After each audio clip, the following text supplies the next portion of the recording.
മീനാക്ഷി ദിലീപിന്റെ ജന്മദിനമാണിന്ന്. ദിലീപ് ഫാൻസ് പേജിലൂടെയാണ് ആശംസകൾ നേർന്നുള്ള ചിത്രങ്ങളും വീഡിയോകളും പുറത്തുവന്നത്. നിരവധി പേരാണ് താരപുത്രിക്ക് ആശംസകൾ നേർന്നുകൊണ്ടെത്തിയിരിക്കുന്നത്. ദിലീപിനും കാവ്യയ്ക്കുമൊപ്പമുള്ള മീനാക്ഷിയുടെ പുത്തൻ ചിത്രവും ഈ അവസരത്തിൽ ശ്രദ്ധ നേടിക്കഴിഞ്ഞു. മീനാക്ഷിയുടെ ഏറ്റവും അടുത്ത സുഹൃത്ത് നമിത തന്റെ ഇൻസ്റ്റാഗ്രാമിൽ ഇരുവരും ഒരുമിച്ചുള്ള റീൽ വീഡിയോയും പങ്കുവച്ചുകൊണ്ടാണ് ആശംസ അറിയിച്ചത്. അതേസമയം ഏവരും കാത്തിരുന്നത് എല്ലാ വർഷത്തെയും പോലെ മഞ്ജുവിൽ നിന്നുള്ള ഒരു ആശംസയാണ്. ഏതൊക്കെയോ തരത്തിലുള്ള തടസ്സങ്ങൾ ഇവർക്കിടയിൽ ഉള്ളതിനാലാവാം ഇവർ തമ്മിൽ ആശംസകളൊന്നും പരസ്പരം കൈമാറാത്തത് എന്നത് ഏറെ ശ്രദ്ധിക്കപ്പെടുന്നു. മറ്റൊരു കാര്യം, നമിത പങ്കുവച്ച ഫോട്ടോയ്ക്ക് വന്ന കമന്റ് തന്നെ. ഇന്നലെയായിരുന്നു നമിതയുടെ അമ്മയുടെ പിറന്നാൾ.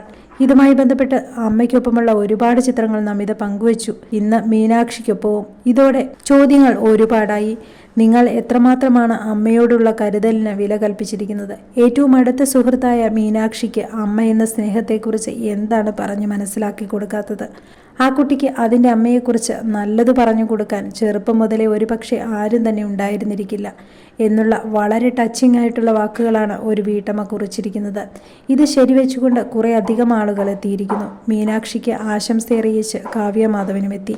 ഓസ്ട്രേലിയയിലാണ് കാവ്യയും മകളുമുള്ളത്. അതുകൊണ്ട് തന്നെ മീനാക്ഷിയും ദിലീപും തനിച്ചായിരിക്കും ഇത്തവണ പിറന്നാൾ ആഘോഷത്തിനുള്ളത്. ഈ അവസരത്തിൽ മഞ്ജുവിനെ ഒന്ന് വിളിക്കൂ മീനൂട്ടി എന്നാണ് മറ്റു ചിലർ മീനാക്ഷിയോട് അഭിപ്രായപ്പെടുന്നത്.